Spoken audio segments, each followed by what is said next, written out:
Well, welcome to the Leading Ladies podcast, where we empower women worldwide with thought-provoking content and interviews. I'm your host, Renee L. Page, and our special guest today is Leading Lady Christina Bernard. Hello, hello. Hello. Hi, Christina. Hi, how are you? Hi. My little one is getting ready for bed, so she will be out of the picture in a minute, I promise. Oh, no problem. But let's get started. So, Christina Bernard is a passionate mother of four and a labor and delivery nurse. She is on a mission to educate and offer valuable tips to new mothers on proper care of their babies. In 2017, she started OhMeOhMommy to reach other mothers. Also, she has a love for makeup and fashion. In 2019, she discovered the Seint makeup line and realized that she needed to make other women aware, especially new mothers. With a large following on social media, Christina is reaching the masses and making a lasting impact one woman at a time. Welcome to the show, Christina, and it's an honor to have you on the show. Thank you, Renee. I'm excited to be here. It was so nice that you guys asked me to come on. Anybody I can reach, any moms, women, anyone, reach and empower, it just makes me so happy to be able to do. In our crazy That's world, what we're about. You can all see. Oh, hey, being a mom, that's what it's about. So, Christina, where are you from? So originally I grew up outside of Chicago and then moved to Iowa when I was in junior high. So I went to junior high, high school, and college in Iowa. And then I was in the military. So I kind of lived a little bit of everywhere. So, yeah. Wow. Okay. Yeah. So you said you were in the military. How long were you in the military for? I was in the military for just the 4 years. I did 4 years of ROTC in college, and then I was in the Navy for 4 years, and that's how I met my husband. Oh, that sounds sexy. The Navy. Yeah, it was fun. I was a supply officer. I didn't exactly have the sexy job. My husband was an aviator, so that was kind of cool. Oh, that sounds nice. Aviator. That's flying planes, right? Yes, ma'am. Yeah, actually, he just took my voice to Top Gun. They're just getting back, and it's kind of crazy. Wow. Yes. So tell us a little bit more about yourself, Christina. As you were saying, I am a mom. I have 4 kids. That was my littlest right there. They go down in about 25 minutes for bed. I've been a nurse for a little over 11 years. And I've worked in women's health the entire time. I started out in postpartum and then moved to labor and have fallen madly in love with everything labor and delivery. Like the process, the challenge of helping a mom have the delivery that she wants. And my biggest passion is helping them advocate to be heard and also be respected, not only in their choices, but when their choices and their plan does not go as planned. I love to be able to validate those feelings because I think that's extremely important. So when did you select and why did you get into that specialty, labor and delivery? Into labor and delivery. So when I went to nursing school, I wasn't 100% certain what kind of nurse I wanted to be. I just knew I wanted to be a nurse. My instructors in women's health and pediatrics were amazing.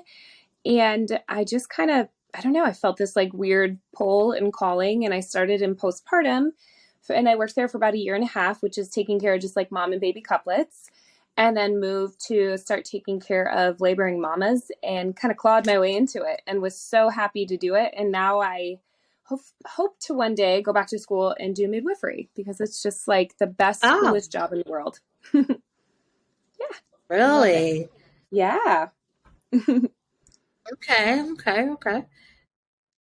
Yeah, I think when I went to nursing school, I liked labor and delivery, but I don't know, I didn't do really well on the exam questions for labor and delivery, so I went on to more cardiac. So that was my field, cardiac. So that's amazing. Yeah. That's not for the faint of heart. Haha, pun intended, but that's amazing. Yeah. Oh, wow. Yeah. I don't know much about the heart. I know a lot about like fetal heart rate, but cardiac, that's impressive. Right. I love it. So cardiacness, yes. So, so can you tell us a little bit how, with your whole platform, how did you get started on social media to bring all that together with your nursing and helping moms? How did you get started on social media? Yeah, so back, I had my third baby and I was living in California, and it was like, spending a lot of time making funny Facebook or Instagram posts about my kids, or just kind of like making light of motherhood. And remember scrolling through Instagram and seeing all these like perfect Instagram feeds of these perfect influencer moms. And I was kind of like, no, like people need to see that this is not, that those are all literal staged photos and takes hours to do. And they need to see like the real, the raw, and understand the feelings of motherhood. So I started kind of a blog, which I have it still, but it's not anything that I do much with. And I just kind of fell into entertaining, and I had them together, my labor and delivery and like my entertaining motherhood. And then I eventually separated it because I wanted one to focus just on teaching like the labor, delivery, breastfeeding side, and then separate it kind of into the like later phase of motherhood, like past the new baby stage where you're like trying to find yourself again, trying to put yourself back together. So that's where like the makeup and like a little bit of like the fun fashion and things like that come in for me. So it's just I just wanted to reach people. And right now it's a hobby that's slowly turning into more of a business. And it's kind of nice when you do something that you love and you get to mix like motherhood, nurse life, and then the social media aspect. It's kind of a cool little combination. So I love it. Okay. So you said you're a mother of 4. How do you balance social media with being a mom?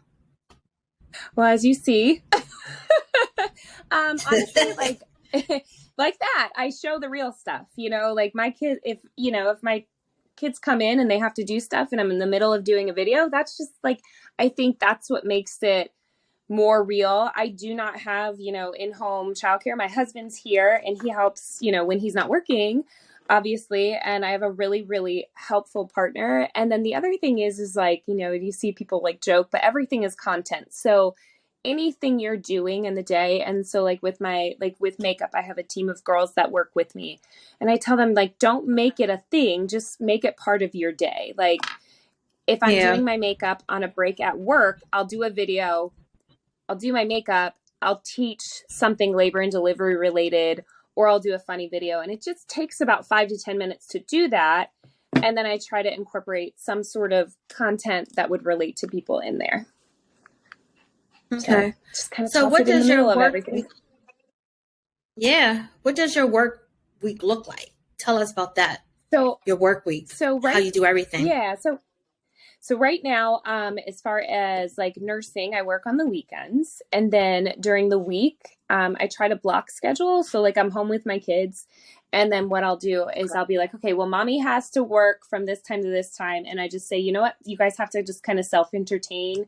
And that is kind of an interesting thing in the summer, trying to find that balance and learning to let go of the fact that you don't have to be your child's entertainment provider, that it's good to let them figure things out. Obviously, you meet their needs, you show them love, you play with them, but they also should be able to be a little self-sufficient. So it's kind of, obviously with my 3-year-old at bedtime, it's a little different. Yeah. But during the day, it's just like, it takes some patience and some like deep down, like gentle parenting practice to be like, I know that's what you want to do right now, but mom's got to take 30 minutes and just write a customer back or get this and I do a lot of my posting for social media in the evenings between like 7 and 10 p.m. while everybody's winding down.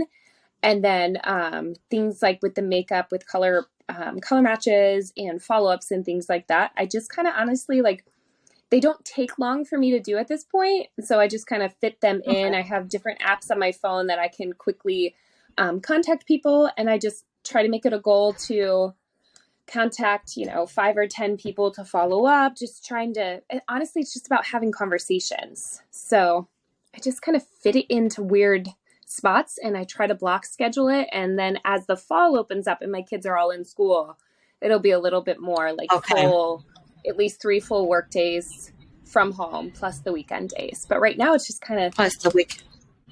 yeah, it'll be fitting it in. It's just what Yeah. And you just work. So your weekend is what? Friday, Saturday, Sunday? Is that your weekend? Just Saturday and Friday, Saturday, yeah, Sunday? it would be. Yeah, I just work Saturdays and Sundays, so I'm part-time, which is good. So I just, yeah, so my husband's home with the kids on Saturdays and Sundays, and then I'm home with them Monday through Friday. So, and that's just through the summer as we balance out. And then school year will start. My 3-year-old will be in preschool, and then we are looking to hire a nanny so that we have a little extra help. Oh, yeah, I know. Yeah, I know my daughter had that with my grandson, so that'll be helpful. Yeah. What shifts do you work on the weekend? 7 a to 7 p, or what day shift or night shift? So, yep, I'm day shift. So our hospital is like probably one of the only hospitals I've ever worked at that has actually an 8 a to 8 p shift, but the same idea. So, yep, the 12-hour shift. Oh. I know, it's very interesting. I think they changed it a while ago for kids so that parents could get their kids off to school.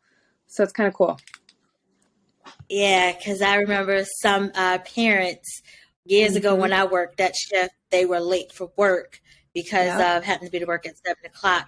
And most daycares don't open until what, 7 o'clock, I think? I think so. I think that's how it is. Yeah, I've always had somebody come to our house, or my kids have been in some sort of like in-home, or a friend would help. So I haven't had to deal with that. But yeah, a lot of them are 7 o'clock. So that's a tight, or even if it's 6, it's a tight squeeze because you have to drop and then get right to work. So yes. And you're getting kids up at 5 in the morning. Yeah, I think that's a good idea. But then later on, you have to have somebody to pick them up if the daycare gets out at 5 o'clock. So I remember all of that. So what challenges have you faced and how are you dealing with it? Any challenges? So as far as work and the computer or the influencer type stuff, like fitting it in and finding out that your balance is going to be unbalanced for quite some time when you're in certain stages of motherhood. I think that's the biggest challenge. Like accepting the fact that I am in the thick of it, and I've been in the thick of it for 11 years. So there is not going to be, the perfect schedule. Sorry, my screen keeps going light, so I keep having to tap it. There's not going to be a perfect schedule or the perfect time, I think. So that's the biggest challenge, is just kind of, accepting the imperfection of just getting things out there without worrying about it being the perfect piece of content, the perfect makeup look, trying to act like I have my kids, outlined all. It's just, that's not reality. So that's definitely challenging, but that also offers that piece of connection with other moms, that they can see that too, that they are, if you're in the thick of it, that say if they do, if they think they can't do something like this, whether it be, Instagram or just social media in general, and trying to build a following and find your business through that, because that's kind of where I am. They just have to accept it's not going to be perfect, and you can't measure yourself against other people. And so that's where I am. It's hard, but it's worth it. Yeah. What did I say? Done is better than perfect. Yep. That's my done motto. is better than perfect. Absolutely. Done is better than perfect, especially when you're making content. So yeah, just as long as it's done and it's completed, you can kind of perfect it as you go. So I like that. Right. And that's affirmation when you said that. Yes. Yes. I really, So what has been your most exciting moment as a influencer? Your most exciting? Most exciting, honestly, things like this, to be perfectly honest with you, because I love to see other women doing these things. Like, you think these things are just like something that are made for Shailene Johnson or these big time, known people. And then when you realize that everyday women can make an impact just by picking up their phone and putting their perspective and their motivation out there, I think that's the biggest thing. I've been asked lately, I think I have 2 other podcasts coming up that I just recently did, which I'm super excited about. I've met so many amazing people who are where I aspire to be as far as follower count and business, as far like, because I'm working on a labor course, things like that. And it's just like, that's exciting. Like when you look at your life and you look at like your dreams and you realize you're at the tip of that iceberg and that there's so much more below, that's kind of where I am. And it's like, I think anybody who wants to do anything and thinks that they can't, like, get excited and know that you can, and just make connections with wonderful people like Renee. Thank you. Thank you. You're welcome. Well, let me ask you a question. Do you think that you will ever leave the bedside, leave nursing? You think you ever do that? You know, just the social influencer? So that's, honestly, I think because especially the biggest platform for me right now is TikTok, and that's my biggest follower count. And I think my goal is to go become a midwife and work part-time and have my business. And I want to stay on the floor, number one, because it's my calling. I feel it in my heart. And number two, I feel like if I'm going to be presenting information on that basis, that me being on the floor and still up to date, like working with patients, I think that that's going to keep my content. Not that that's why I'd stay doing it, but I think it just gives it more authenticity. So, I mean, not complete. I won't work full time, probably as a nurse ever. As a midwife, maybe for a little bit, just to get my feet wet, and then part-time and do my own thing. I kind of like the mix of everything. Did you leave the bedside? No, I'm still there. But eventually I will leave the bedside and probably go more towards in-house counsel, because actually I went to law school. So I plan on doing that. Wow. So, defending the organization from risk management, because that's what my specialty is in, risk management and things like that. So pretty much I probably would leave the bedside eventually to do that. That's a blessing. So, that's such a calling. Yeah, it is a calling. And I think I put my time in. I've been in nursing since 1994. So I think I would just, now that I've got in there, been in the trenches, COVID, I think now it's more me protecting the organization because of my expertise and the knowledge base that I gained working on the floor. So that's probably going to be within the 2 years. But I enjoy what I do. I enjoy taking care of patients. So I still do, but eventually I get that out. Yeah. I mean, it does. It gets exhausting. You definitely get burnout. I think COVID definitely did that to most of us. And you live to realize that you do not work for the organization, you work for the patient. And as soon as you forget that, that's when you hate your job. So that's why I go to work every day and I'm like, I love my coworkers. I love my patients.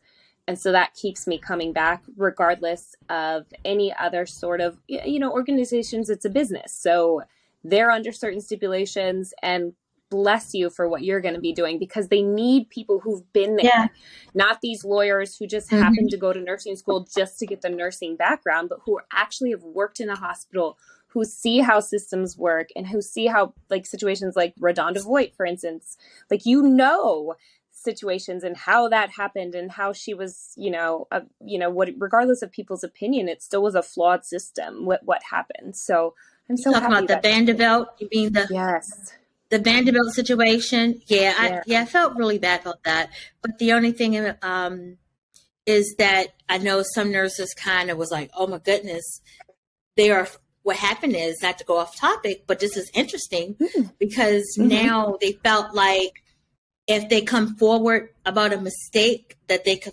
face jail times. So that was the only thing about the Vanderbilt situation is, what is it called? Near misses. That if I come forward about a mistake, that I could be prosecuted or penalized. So, and mistakes happened. Yeah, we're humans.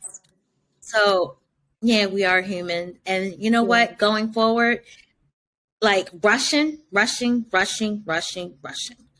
That is I do not rush. I do not rush. I do Nope. not rush. I'm like, I will not remove a single medication on override, not even a Tylenol. I mean, we can't even override Nope. Tylenol, which is so funny. That's the one thing you can't override is like Tylenol and Motrin, which is the most ironic thing. But yeah, no, there's no overriding. There is no writing my own orders, like, and confirming them with the doctor. Right. I mean, obviously like telephone orders, you know, like you got to have that complete feedback loop with things. And yeah, nope, you're not putting me in a bad position. And that's unfortunate that people are going to have that fear. We did get notice from our employer that to not be afraid, that they would stand behind us, but you never know how things would actually happen in a real situation. So yeah, I'm with you on that. So No rushing. So just in case someone just listening, what happened is the nurse in Vanderbilt, what was her name again? Redonda What was her name? Voigt or Redonda Something Voigt like that. or Vought? Yeah. So it was a nurse at Vanderbilt Hospital, and she sent the patient down for MRI, and the patient became very anxious, from what I understand. And what happened was she grabbed a medication, but it was a paralytic instead of something to calm the patient down. It was something, I forgot what it began with, a B. Versed and Verconium. It was the Versed. Verconium. It was Verconium. Yeah. Right. So she got them mixed up. So usually in the hospital, what happens is when you grab a medication, you usually scan the patient's armband and scan the medication, that there's an error. But what she did was she bypassed the system and grabbed the wrong thing. So the medication Versed and Verconium, they look alike. Versed usually calms the patient down. Some, make them calm. Sometimes they give something called Ativan to calm the patient down.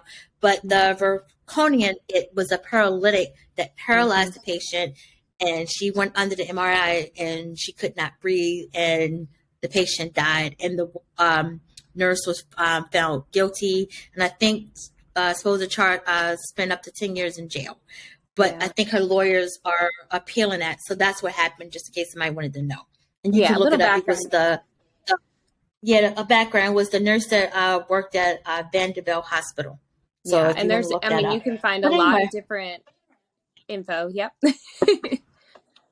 Yeah, so that's so that can be one of the scary parts about being a nurse, because in an emergency situation, if you have to grab things, you have to override, you could grab the wrong medication, and then what happens?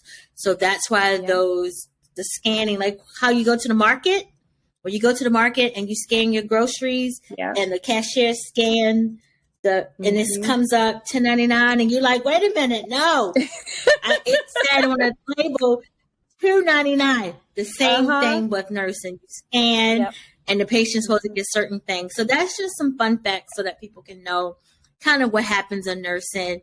She's labor and delivery. I do cardiac, so it's two different things. So, but how do you deal with like the negative feedback that you get on social media, or if you get any?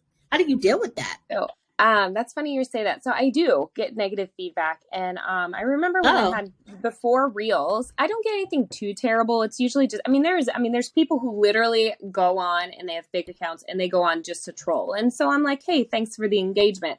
Like, you made my post more interesting.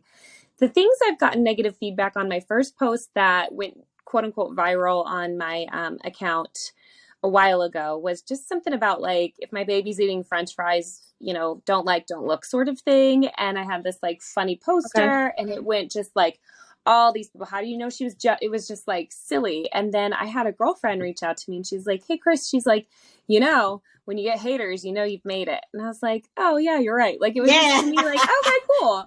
I've made, on my labor nurse account, I made the mistake of making a joke about, sugar and diabetes, and had somebody call me out on it, and like that made me feel awful because it was just kind of like a funny like, oh, this is like, not healthy or something along those lines. And so I took the video down right away, but it really hurt the type 1 diabetic community. And I was like, oh, if that's the only video they saw and don't really understand who I am in my heart, because it wasn't anything cruel. So for me, like, if it's a true like thing where I've noticed a mistake, video goes down, I make a public apology. And that was literally like one time. Other than that, I've had people like make comments on, like I made a video about postpartum pads and how people were like, well, we're not having babies. And then I realized those aren't really negative comments about me. It was just like, it was a big pad, so some of it I take with a grain of, most of it I take with a grain of salt. And if I ever say something that I'm like, ooh, I shouldn't have said that wasn't meaning like that. I was just like, not even really making a joke, something along those lines. And so, anytime I make any mistake that might hurt someone's feelings, it's gone.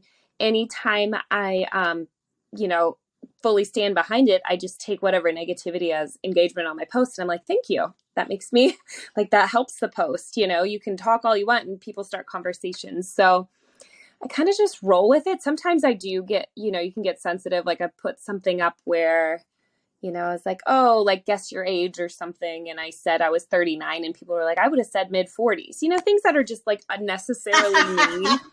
And I'm like, at first I was like mid 40s. I'm like, and then like some people who knew me in person are like, I would have thought mid 20s. And I'm like, honestly, I just remember being like, I like sit there and I was like, do I look that old? And I don't care.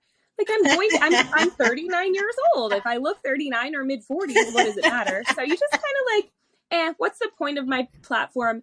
It's to advocate and help mothers. And people cannot get to know you in a 15-second to 3-minute video. So that's why collectively I try to keep my content as positive as I can. I don't have extremely polarizing views on anything other than the fact that I believe, or extremely like harsh views on anything other than I feel like everyone should be respected for who they are, what they believe, disease processes.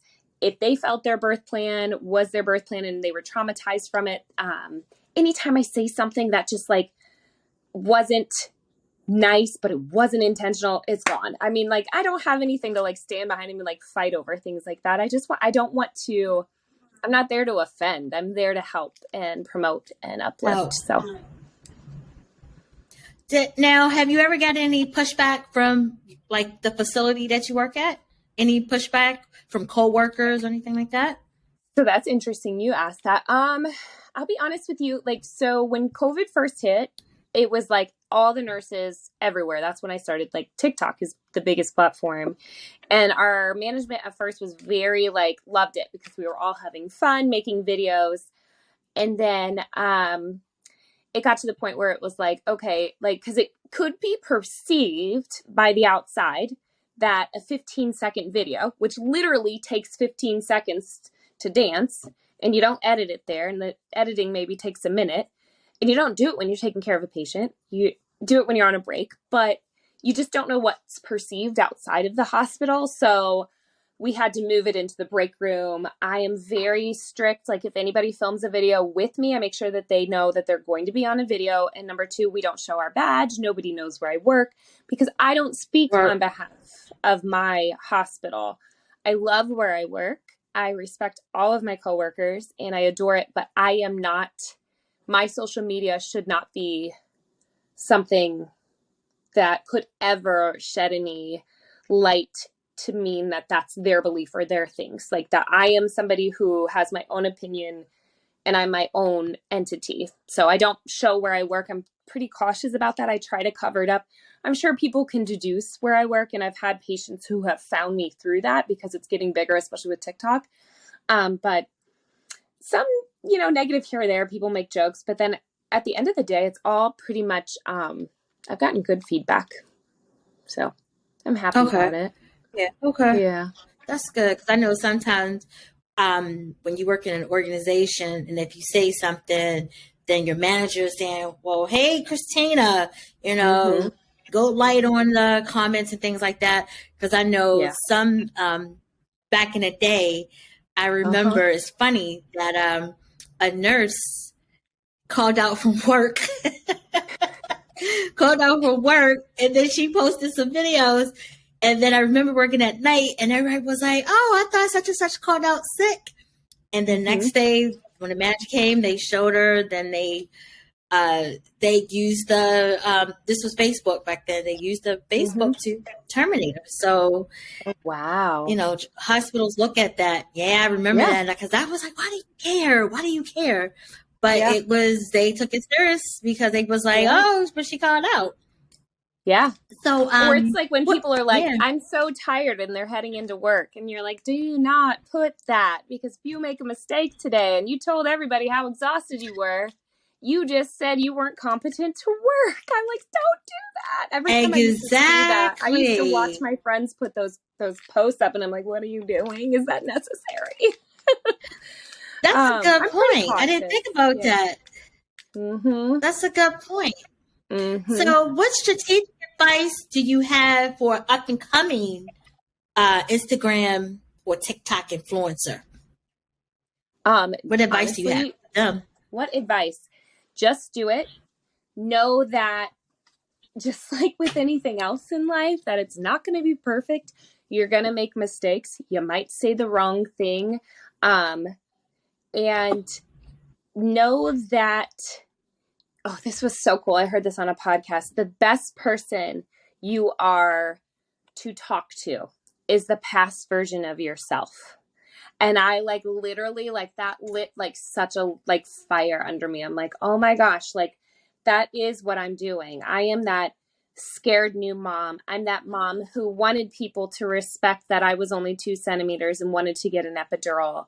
I'm the mom who, you know, like, or I'm the girl that couldn't go and talk to people on the phone because I was so socially insecure, like so many like things. And it's like, oh my God, as soon as you realize that that's the best person to talk to, you'll know your audience, you'll know your platform, and you will be an expert because you're the expert in your own past, right? So you can tell yourself, like your old self, and you can teach your old self all of these things. And there you go. Just do it. Just start it. Find a passion. And, you know, if it might not be perfect and you're like, well, I'm not quite sure, you will find that passion along the way. You don't have to have some perfect little niche.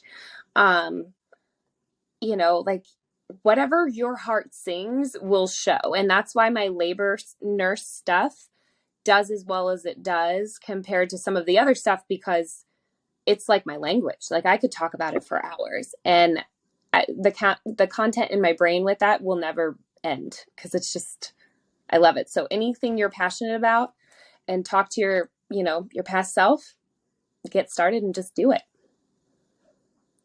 I love it. That's a Cool. That's a good key piece of advice to give. So how do you feel about the title of you being an influencer? How do you feel about that title? So I think, you know, this is another thing, and I've made like funny influencer videos about this, and they say it, and it's very true. If you influence one person, you're an influencer. So, you know, you don't have to be, you know, Kim Kardashian with your millions of followers and like, you know, like the staff and all of those things in order to be an influencer. You can have 10 followers. You can have 1 follower. If one person is paying attention and you impact one person, no matter what you take home monetarily, no matter, you know, what sort of brand deals or things you get, you're an influencer. And so as soon as you like embrace that, then you just own it and you go with it and you just tell yourself you're talking to somebody who needs to hear it. I like that. I really like that. Another key piece of advice. So I hear that you're an ambassador for a cosmetic line called Seint. Can you talk about that?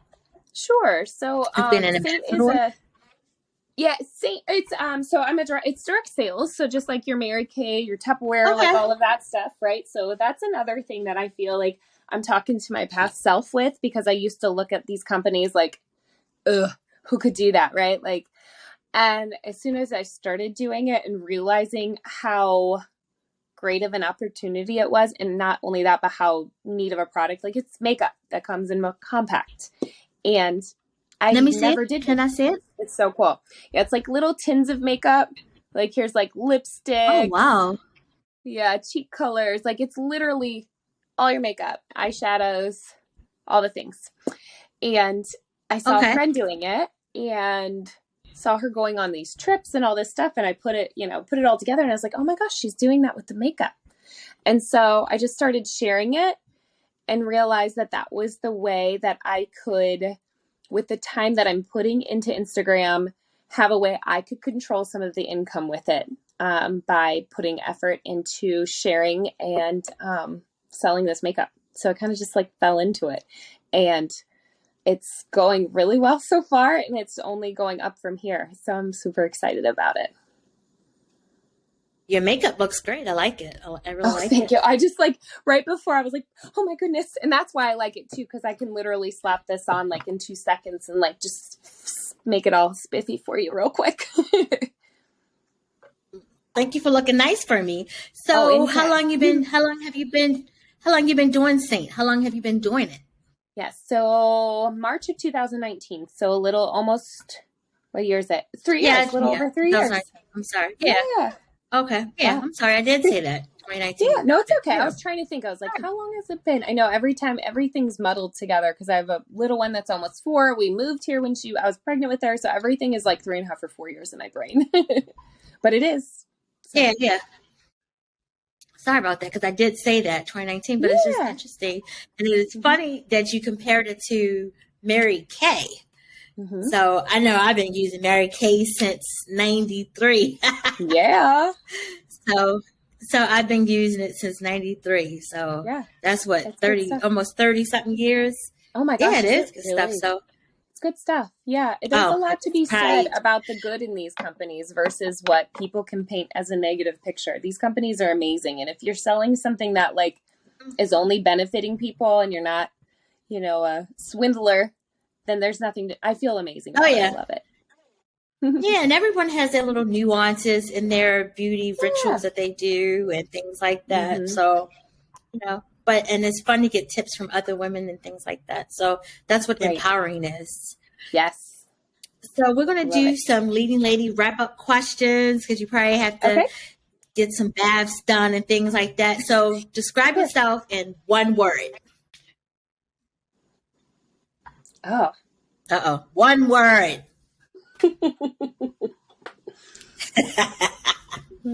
Eccentric. Okay. Good word. Okay. So how do you practice self-love? That is one thing that with time, I honestly, I truly, you have to love yourself, right? Like that's self-love, but like actually believing that you're worth it. And so like these things, like doing my makeup or empowering other women, I feel like those are things like if you follow your passion, then you're practicing self-love. Like, obviously I like to run. I'm a runner. I do all, like normal self-care things, but it's following my passion, I think is how definitely like you have to just be true to you or you cannot. It's like that, that air mask, on an airplane. Like if the parent or the caregiver doesn't give themselves oxygen. I say that to my breastfeeding mamas. If you don't eat, baby doesn't eat. You have to eat. If that baby's crying for 5 minutes, put your sandwich in your mouth so you can feed your baby because otherwise nobody gets any food. So like you have to take care of yourself. So yourself, definitely. Yep. And that's how you love others around you too, by loving yourself. I definitely agree with that. You have to take care of yourself first. Like you said, put your mask on first before you put the other person's mask on. Absolutely. If you're not here, you can't help them. Yeah. What was the last, what was the last book you read that can be motivational to our audience? Untamed, Glennon Doyle is amazing. Untamed. So good. Untamed. I think that's the name of it. It is, it's one that I have literally dog-eared, like, how like you fold it. I have so many pages tabbed. Like she is just like the one quote, one line wonder. She's an interesting person. She found herself, she was in a kind of tumultuous relationship. She was married, 3 children. She was a speaker and found herself in an unhappy position with her marriage. It's very deep. And she talks about knowing yourself and going through things like recovery. And it's so good and so inspirational. And she just kind of goes through, it's kind of like that typical, it's almost like looking behind like these influencer lives, right? These people with these perfect lives. And that's kind of how she was when she was married with her kids. She was like a marriage and parenthood speaker, but behind closed doors, things in her life weren't going that well. And so things kind of fell apart to come together for her. And she talks about that path and going through those emotions and just kind of like feeling your feelings. It's so good. So, so good. Very empowering. Okay. That'll go on my list. I have a book list, and I got, because I'm an avid book reader.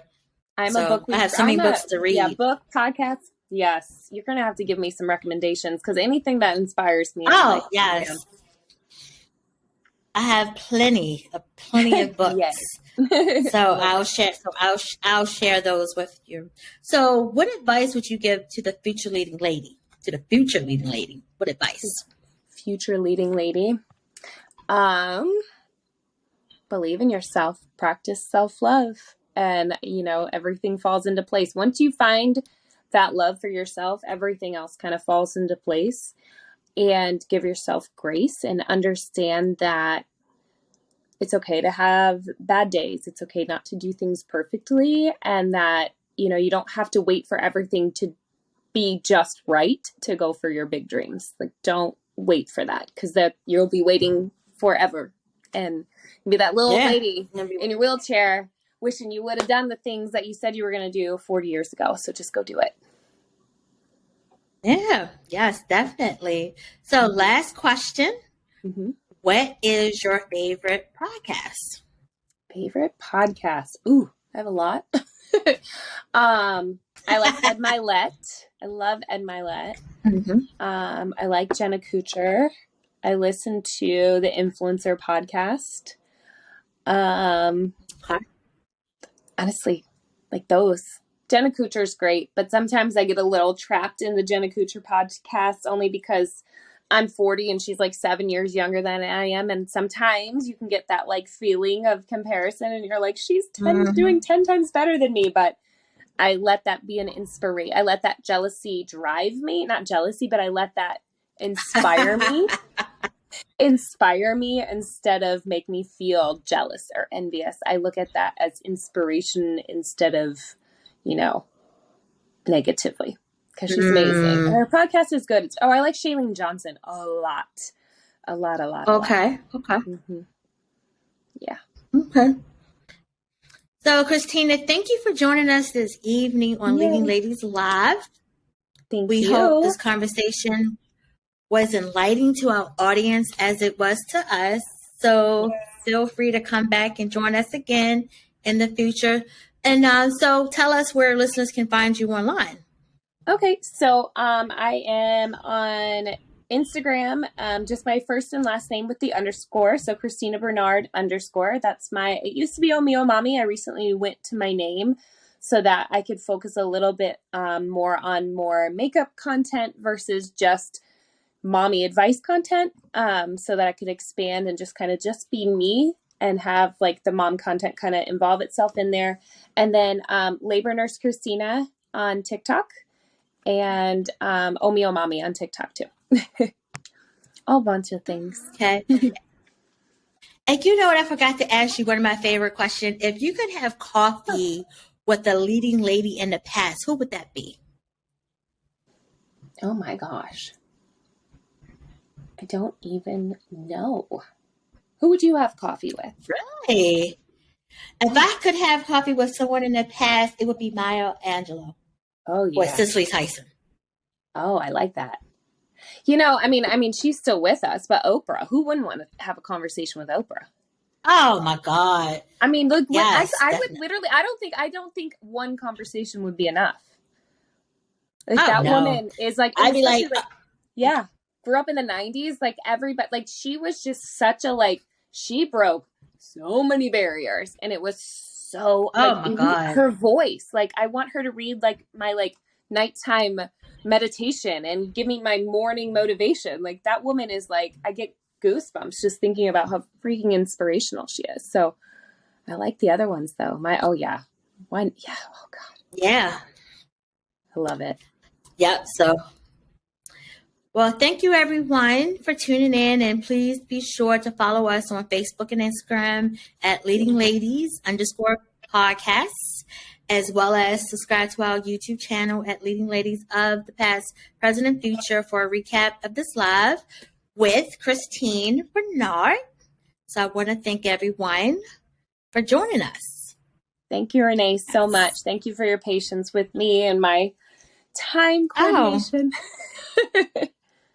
Oh, no problem. But wait a minute, before you hang up, I want to give you some tips and, the books and things. So don't hang up. Okay. So good night, everyone. Good night, everybody. Good night.